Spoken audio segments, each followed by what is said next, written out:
What's up, YouTube? This is PN Collector here. It's kind of been a while since I kind of made a video, guys. I think going on about almost 3 months. And first I kind of want to get into a little bit of detail about all that, and then kind of work my way into what I've been planning on doing for this channel and that for you guys. As of late, for the last Yu-Gi-Oh format and stuff like that, I pretty much got tired of pretty much the zero creativity in the game. I pretty much didn't want to deal with anything that was, it was all either wind-ups, it was Rabbit, it was Insectors, but even then, like, Insectors, in my opinion, are one of the better decks, but didn't do well because of how fast the format was and how impacting Tour Guide was, and then, Chaos Dragons becoming another popular deck and things like that. So, for the most part, I just kind of, like, lost sight of the game. Like, after one of the last regionals right before Nationals, I played that, and I topped with Insectors, and for the most part, I think that was one of my last videos that I posted, and for the most part, ever since then, I haven't had that same feeling I used to have for the game. Like, pretty much I would look at a card, and, before I used to kind of be excited to play and stuff like that, and now it's like, it's kind of the same thing. Like, even then, it didn't make a big difference. And then, I didn't even decide to go to Nationals, actually, this year either, and that was kind of like, one thing I always look forward to sometimes is to go, but it seems to me the format has always been something that's kind of screwed up, and never something that's actually good based on a player's skill. It's kind of like the cards were so overpowered that everyone else was trying to outpower everyone with whatever power cards they drew, and that's just what it came down to. It wasn't even anything like, oh, I can get myself out of this bad situation by coming up with this combo. No, it's, I had Dark Hole this, or I wind up looped you turn 1 because you didn't open a Maxi Veiler. In my opinion, that's kind of like, what's the point of playing Yu-Gi-Oh if you don't even get to play your cards on your first turn? Now, I know that with the new ban list, they kind of solved a few of those problems, but I feel like the game is kind of in that same situation again. But I feel that at least you can actually play some kind of cards. You're not limited as much as you used to be, and things are a lot slower because of all the decks that have changed, and of course the new introductions and stuff like that. But of course, I want to, like I said, I wanted to get back into the game recently because, not with the ban list or like the changes and things like that, but I feel that I've always liked the game, and I've always wanted to do more with the game, and especially to you guys that are my subscribers and stuff like that, I appreciate that you guys for still being there. We all kind of have that rut where we just don't want to be in the game. For me, it was a little bit healthy to stay away from it, is because it allowed me to branch off into other games.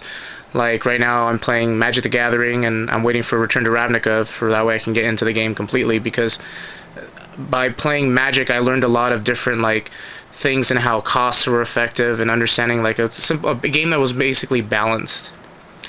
And then I started actually really getting into is Card Fight Vanguard. You guys have seen on my previous, videos. I really started collecting a lot of it. I really like the game a lot. Regardless how people feel about the criticals and things like that, they're no different than Monster Reborn or Dark Hole or Rad or Avarice or anything pulled at the right moment. To me, they're just the same cards, are just a little bit more obvious. Now the game has advanced a lot more with all the different decks and stuff like that, so for me, I just really like Vanguard and stuff like that, and which is kind of meaning what I want to gear towards right now for this channel. What I want to do is I want to set up a few days out of the week for Yu-Gi-Oh! And a few days out of the week for Vanguard.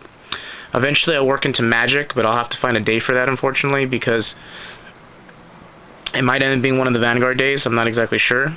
So far, I was kind of thinking of doing Yu-Gi-Oh! On Mondays and on Fridays. So that way, it's beginning of week after regionals, or even after a big event like a YCS and that, I can discuss it. And Fridays to get everyone prepared for the tournaments and all discussions and texts and things like that.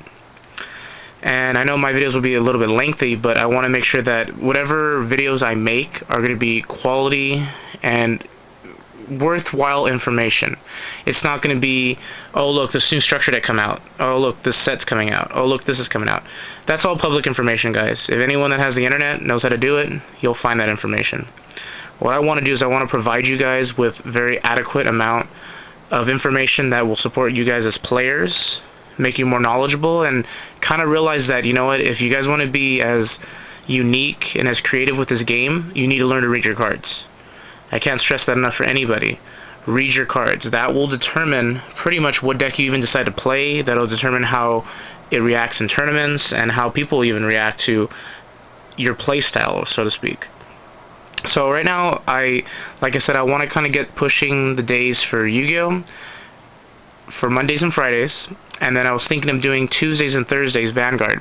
Now, I know many of you may not be into Vanguard or may not like care for the game, but in all honesty, it does require some bit of skill, and it does kind of provide for me, especially, an understanding of patience, deck building, understanding, being able to be aware of what's going on in the game. And that also carries over into how I play Yu-Gi-Oh! Now. A lot of my moves, you have to be a little bit more precise, a little bit more careful. It's not always, just throw all my cards at the table and expect to win. No game's going to provide that. And again, Magic has offered the same conception of deck building. I mean, the hardest decks to build are like in Magic, and other than those that are, of course, net decks. But for the most part, though, it teaches me a lot to progress myself and challenge myself to actually do something, and that's why I want to provide more for this game. I mean, especially you guys, because I mean, we've all been through the rut where we all know this and this is good, but we really want to try something else. So for the most part, I want to get started on the video today, guys. I know it's a long intro, but you know what, I owe you guys a lot too, especially for sticking with me this long. Alright, to begin with, I have a bunch of cards in front of me right here, and these are kind of like the decks that have been kind of shifting out from this format, and also some cards that I feel that, or archetypes I should say, that are being overlooked, which somehow have, future potential. First off, of course we all know that Windups just won the recent YCS in Toronto, and for my opinion based on this deck is that I feel that this is the tier 1 deck of the format. I know that there hasn't been any established tiers from the last format, but for this one, Windups pretty much have a hardcore mainstream build that is pretty much going to be used by everybody, and what makes the deck so powerful, I think, is just the crucial amount of Shark Magician as an opener. It's a 2-card combo that's pretty much lets you fish throughout your entire deck for all the cards you need. It's spamming Exceed Summons with Photon Popular Operative, using Rat combined with that, and then bring out more Magicians, and then keep going. I've seen it work off with Zenmeister. The deck completely opens up self-control just off 2 cards. Now, if you open up Factory, it's even better. You open up another Shark, that's even better. And for me, that still reminds me of last format, where if you don't open Maxi Veiler, you're kind of screwed for a little bit. And so far, I think it's a very unfair deck. I think, in my opinion, they should have put Zenmaity back to 3, and they should put Rat to 1. Because Rat is the one doing all the work, in my opinion. It has nothing to do really with Zenmaity. He is a good card, I know. The materials and things that he offered, he didn't get rid of him. But the way that Rat has been doing, Rat is the engine to the deck. Rat is the one providing all of the self-recycling and loops with Lavier, Popular Operative again, even using like Zenmeister to reflip it and reflip it later with Popular Operative. There's a lot of different techniques with the deck, and I think it's very unfair because exclusives like Wind Up Shark and Rabbit that Japan doesn't have, they gave little support. I mean, they touched Tour Guide for us, but they didn't do anything about Wind-Ups when they should have done more. I mean, we were all afraid of the Hunter loop. Well, no, Hunter's irrelevant now because they're trying to rely more on the single 2-card combo, and I think Wind-Ups is, like I said, a really strong contender as of far. Another interesting thing was Psychics that came in second place by Jeff Jones. Congratulations to him. One thing I have actually test played this deck, and I've pretty much known about it about a few weeks before he was going to play it. For the most part, though, I'm actually kind of surprised by the choices. Psychic Jumper is an amazing card. This card, it wins games, and it takes away so many things from your opponent. And Serene Psychic Witch is just an MVP of this deck, and it does give a lot of utility. One thing that a lot of people overlooked from Return of the Duelist was, of course, Grand Soil, the Elemental Lord. Now, in my opinion, when it comes to a new set, guys, that's going to be what we're going to have to be playing with in the next few, months. So don't overlook any secret rares. Don't overlook anything that is, possibly one of the best, combo pieces you're going to get. I mean, for this set, it was dedicated to all these Earth monsters, and I mean, come on, him being a secret rare and one of the Earth elementals that we'll be getting from each set. I mean, Abyss Rising has the Water one, and the Water one's amazing. But this is like a good sign for us that we need to look into the format, guys. You need to learn to read your cards. I mean, one advantage that he had was most people didn't know what these cards did and how they interacted.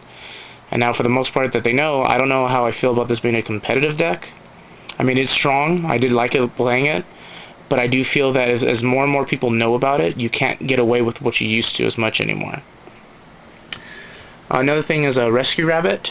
I tried Rabbit for a good about week already, and I really don't like the deck anymore. I have pretty much realized that if you don't open up with a form of just Rabbit and Tour Guide, or if any of the latter, you pretty much will have a slow start to the game. Drawing vanillas is terrible. It makes it even slower, especially since there's only two rabbits now and only two tour guides.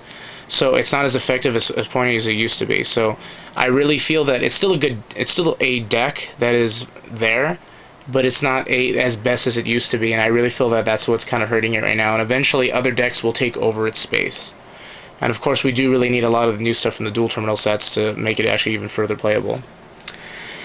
Next is a Hero Beat, Bubble Beat, or just heroes in general. I actually like this deck. I'll stress down a little bit. I don't really like heroes. I'd never liked them in any formats. But this one, for some reason, I just like it. I mean, the idea of dropping like a Strato, searching Bubble Man, and then going for Excalibur and making it 4,000 for no reason is pretty funny, actually. And then going into Miracle Fusion for other combos if you need to. To me, the deck's very strong, very viable, and can be very manipulative, and it's not bad. I really feel that if players kind of work on it, it'll be actually really good for most of the metagame. Certain decks have a hard time dealing with them, so for the most part, I think that's what gives it a slight advantage. It was something I would pretty much consider, especially since it has a good Rabbit matchup. Windups is kind of half and half, but for the most